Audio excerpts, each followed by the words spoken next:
Welcome to the first in our new series, Listen, Learn, and Lead. Interviews with our leaders throughout Naval Postgraduate School here in Monterey, California. For our first interview, we have with us Mr. Glen Woodbury, the Director of the Center for Homeland Defense and Security. Good morning, Glen. Good morning. Tell us a little bit about yourself and about your background as you then came to be the director here. Sure. I grew up in New Jersey, went to school there, went to high school there, and then went to Lafayette College in Easton, Pennsylvania.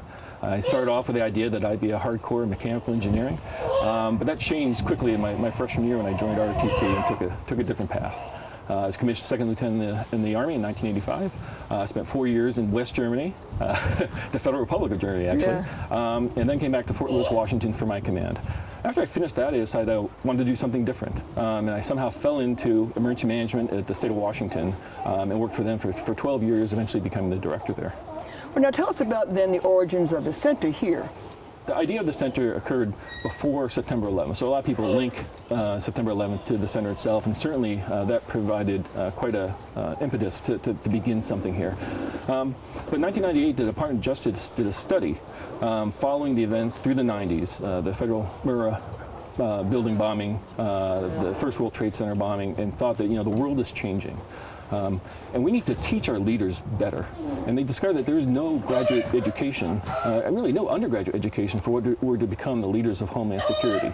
So the Naval Postgraduate School was in discussions with the Department of Justice at the time. They said, this is a place to do that. We have all the curriculum here, we have the leaders here, we have faculty here who could teach the elements of Homeland Security and what we think it will become. And then when the center started, we said we need the best and the brightest to attend this class. Well, now we hear the local residents, the SEALs, and so why are we here at the Coast Guard Pier in Monterey with all of this background, but what is it about the background of these boats and about what the Coast Guard does within the center? Well, the Coast Guard has been a primary partner of ours since they even became part of the Department of Homeland Security. The Coast Guard, to me, is emblematic of the utmost in interrelationships, interdisciplinary relationships. The Coast Guard in wartime is part of the military. They're part of the Department of the Navy. When they're not in war, they're part of the public safety community. They have to work with the local officials, state officials, federal officials, and the private sector all the time. They're really emblematic of a diverse approach to leadership in a complex world. So that's a great lead-in to my next question, Glen, is that you have Coast Guard in your classes, but you also have federal, state, and local, provincial, municipality leaders in your classes, and the diversity of the classes is quite remarkable. Right. Tell us about that. The diversity is very intentional. We don't think that people can learn well within their stovepipes. And there are a lot of programs, a lot of training programs out there to make individual skills very proficient and very expert. We are looking to bring different perspectives, different biases, different experiences into a classroom so that people can learn from each other. We're about the creation of knowledge, so that an FBI agent takes some information from a firefighter who takes information from a public health official, and they combine and they come up with their own, theories of how to approach leadership. They argue a lot, and that's a really good thing. There are actually very rare experiences out there in the real world where the different disciplines operate effectively together without some prior relationships. So we provide them, whether it's 18 months in our graduate program or 9 months in our executive programs, that experience of how to interact and how to relate to people who aren't from your own world.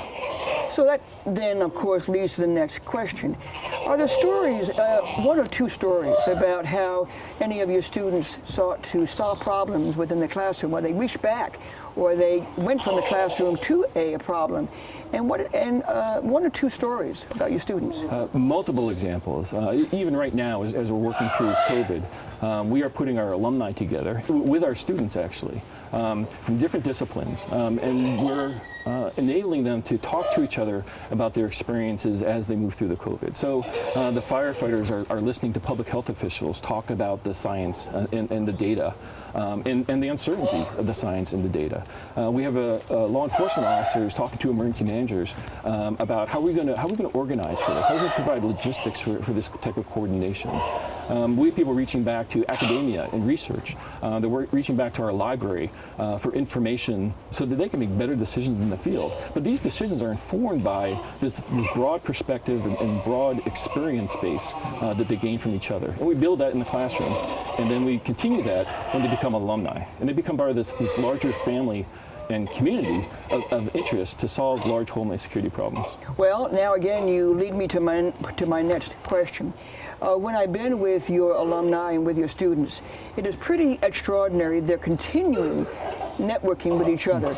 And the character of alumni would be the envy of many places. Yeah. Talk about that alumni network and what they're doing when they're not in your classroom. The network is amazing. Full credit to Heather Isvaran, who is kind of the lead of that and the primary node of bringing people together and make sure these relationships last. But it begins in the classroom. We build a cadre of people who go through a shared experience together.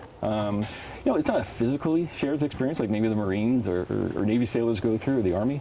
It's an intellectually difficult shared experience. Sometimes they get along and sometimes they don't, but they always walk away with stronger relationships with each other and with a strong cohort.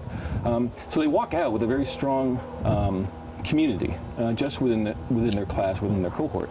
But now that they know how to build this cohort and these relationships, they then broaden that to the entire alumni. So there's this sense of trust. The people have gone through this experience, and if they put something out there, even if it's just an idea that they're not sure it's going to work or not, they don't have fear of retribution. They don't have fear that someone is take that idea and put it out there for general consumption when it's not ready for general consumption. And when you bring alumni back, my experience is that they also are refreshing their networking as they seek to talk about current problems and whatever those might be. Right. So every year we have an annual professional exchange, and we even give continuing education credits for it. It brings the alumni back to the Naval Postgraduate School in Monterey, to the mothership, the home station, where they learned how to argue and how to absorb knowledge and how to create knowledge.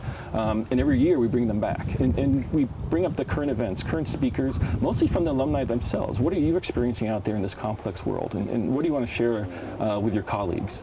We get about 10% of our total alumni base returning to campus every year.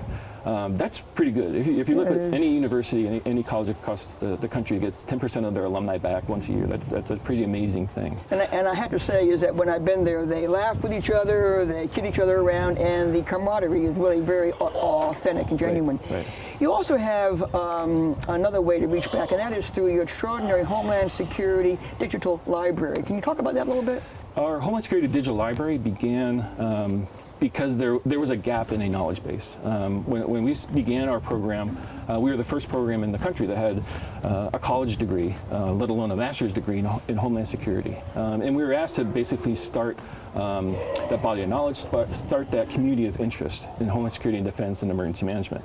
One of the big gaps was you couldn't reach anywhere to find periodicals, articles, research papers, data, evidence in one place. So the sponsor at the time asked us to, you create it. And create it in such a way that people can reach back to it no matter where they are, not just in the country, but in the world. So we built an online digital library, a digital research library. All the articles are vetted by librarians that we actually hire here locally. They're from local colleges here, mostly graduate students who are librarians. They work for us part-time, and they're just incredible. We have over 200,000 holdings now in the library, and accessible pretty much from anywhere in the world. So you're talking about networking, about being in class, about distance learning, about short courses, and about low residency, and about all those things with the modality of your offerings. But ultimately, we're talking about making leaders and affecting leaders. Could you talk about what that means in the context of the center? Our primary intent isn't necessarily to teach a leadership course. And we look at it in kind of three different ways when you think about our three primary communities. We work with executive leaders, so people who are already at the top of their pyramid, the number 1 or 2 in the top of their hierarchy, and we bring them back and we try to turn them into students. We try to make them think about what else is out there, what other perspectives are out there, what knowledge is out there that maybe they're missing, and how to think differently in a changing world. We have our master's students who are generally mid-career, and we talk to them about being better leaders through better critical thinking, through better evidence-based decision-making, through better relationships with each other, with other cohorts, with people across the country who are dealing with the same types of things that they're dealing with. Yeah, I think that one of the things that you've said in the past is that you're not making leaders as much as you're making leaders as students, and making students of leaders and lifelong learners, which I think is as part of this whole notion that you're learning constantly, even as a leader. What's fascinating is when you talk to our graduates, whether it's executive programs, but certainly the master's program, and you ask them, so what'd you get out of it? Very rarely do they say a piece of paper. It really is a life-changing experience. When I went through the program, it didn't take halfway through that I was changing the way I thought about things. I was changing the way that I had dialogue with people. I was changing the way I engaged with people about policy and strategy. And frankly, I was becoming uncomfortable with where I was and who I was previously. And we see our graduates feeling that same thing. So that kind of reflection has to lead to the question, as a leader and as somebody who has passion about this, what is your vision for the future of CHDS and its role in America? Okay. I'd like to talk a little bit about the evolution, or start with where we started.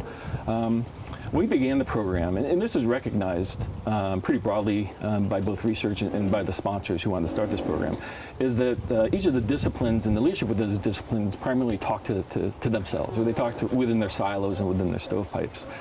They may come together on crisis and some policy arguments, but generally they operated kind of from their own tribes to a large degree.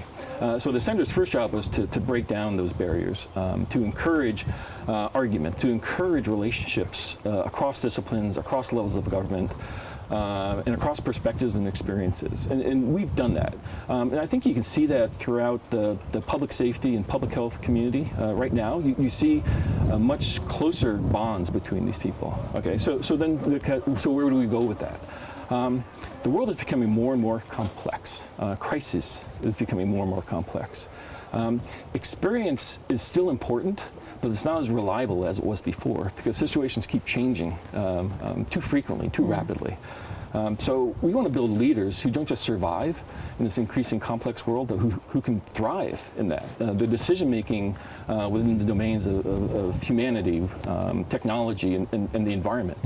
Being able to sense-make, being able to think about things before they happen, to take a step back, and lead from a place that is different than maybe how we've led before. Glen, tell us about the influence of some of your alumni on strategies, policies, operations, some of the things that really have had an impact. Wow. There are so many. So let me pick out a couple that we're extraordinarily proud of. One is the leadership of the Fire Department of New York, of the 17,000 member department, servicing the New York City, all its bureaus.